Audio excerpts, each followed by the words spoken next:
శ్రీ కోయ ఎల్లమ్మ తల్లి జ్యోతిష్యాలయం ఫోన్ ద్వారానే జ్యోతిష్యం చెప్పబడును. విద్య, ఉద్యోగం, వ్యాపారం, ప్రేమించిన వారు దూరం అవ్వటం, భార్యాభర్తల మధ్య గొడవలు, అత్తాకోడళ్ల మధ్య మనస్పర్ధలు, కుటుంబ సమస్యలు, ఆర్థిక సమస్యలు, పెళ్లి కుదరకపోవడం, సంతానం ఆలస్యం కావడం, స్త్రీ పురుష వశీకరణం, చెడు ప్రయోగ నివారణ మొదలగు ఎటువంటి సమస్యలకైనా పరిష్కారం చూపగలరు.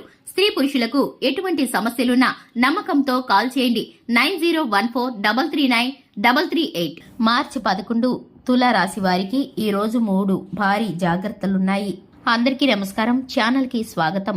తులారాశి వారు ఎటువంటి శుభ అశుభ ఫలితాలను పొందుకుంటారో తెలుసుకోవాలంటే కనుక ఈ వీడియోని స్కిప్ చేయకుండా పూర్తిగా చూడండి. తప్పకుండా ఛానల్ని సబ్స్క్రైబ్ చేసుకోండి. పక్కనే ఉన్న గంట సింబల్ మీద ఆల్ అనే ఆప్షన్ని క్లిక్ చేసినట్లయితే మేం చేసే ప్రతి వీడియో నోటిఫికేషన్ మీ వరకు చేరుతుంది. ఇక వివరాల్లోకి వెళ్ళిపోదాము.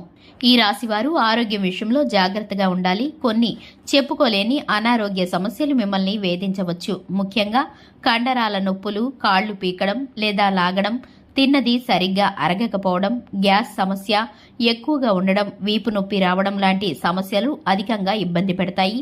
అలాగే ఈ యొక్క రాశివారు టైంకి భోజనాన్ని చేయలేరు.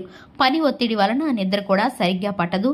ఒక్క ముక్కలో చెప్పాలంటే కనుక వేళకు నిద్రాహారాలు లోపిస్తాయి. కాబట్టి చిన్న చిన్న అనారోగ్య సమస్యలు కూడుకున్న ఇబ్బందులు కలుగుతాయి. ఇక మానసిక ప్రశాంతత లోపిస్తుంది. ఇక బాగా బాధపడతారు. మానసిక వేదన ఎక్కువగా ఉంటుంది. ఇటువంటి కారణంగా ఆరోగ్యం విషయంలోనూ ఆహారం విషయంలోనూ జాగ్రత్తలు తీసుకోవాలి. ఈ జీవితం బండెడు చాకిరీ చేయాల్సి వస్తుందా అన్నట్లు మారిపోతుంది. మీకు బ్రతుకు భారంగా అనిపిస్తుంది. కాబట్టి ఇటువంటి ఆలోచనలు, భవిష్యత్తు మీద దృష్టిని పెట్టడం కూడా మీరైతే కనుక చేయవలసి ఉంటుంది. ఈ ఆలోచనలను తగ్గించుకోవాల్సి ఉంటుంది. ప్రయాణాలను వాయిదా వేసుకోవడం మంచిది. ఒకవేళ దూర ప్రాంత ప్రయాణాలు చేయాల్సి వచ్చినా రెస్ట్తో కూడుకున్న జర్నీలు చేయడం మంచిది. ఈ రోజుని మీరు ఆరోగ్యాన్ని చాలా జాగ్రత్తగా కాపాడుకోపోతే కనుక మీరు ఇబ్బందులు పడక తప్పదు. అలాగే మీకు శ్రమకు తగిన ఫలితం దక్కకుండా ఉండడానికి దుష్టక్రియలు, అలాగే మీకైతే కనుక ఇటువంటి పోరు ఎక్కువగా ఉంటుంది. మీరు శ్రమ పడుతూ ఉంటారు, కానీ ఫలితం మీకు చేతికి అందకుండా పోతుంది. ఇటువంటి కారణాల వలన మీరైతే ఒత్తిడికి గురవుతారు. ఈ విధమైన ఫలితాలు మీకు అనుకూలంగా మారటానికి మీరు శివారాధన చక్కటి ఫలితాలను కలిగిస్తుంది.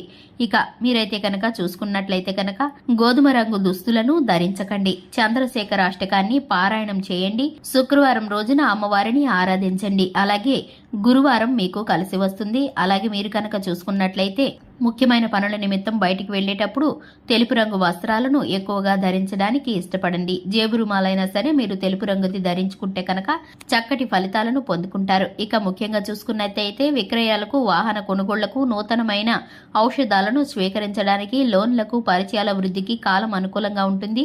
ఈ రోజంతా కూడా శుభప్రదంగా సాగటానికి, అన్ని పనుల్లో విజయం సాధించడానికి మీ ఇంటికి సమీపంలో ఉండే శ్రీ వెంకటేశ్వర స్వామి వారి ఆలయానికి వెళ్లి లేదా రామాలయానికి వెళ్లి స్వామికి తులసి మాలను సమర్పించి తీర్థ ప్రసాదాలను స్వీకరించాలి. ఇలా గనక చేసినట్లయితే కనుక దినచర్యను ప్రారంభం చేస్తే అంతా శుభమే కలుగుతుంది. మీకు ఎక్కడ ఉన్నా కూడా విజయం వరిస్తుంది. చూశారు కదండి, ఇది ఇవాల్టి వీడియో. వీడియో నచ్చినట్లయితే లైక్ చేయండి, ఛానల్ని సబ్స్క్రైబ్ చేసుకోండి. Thanks for the watching.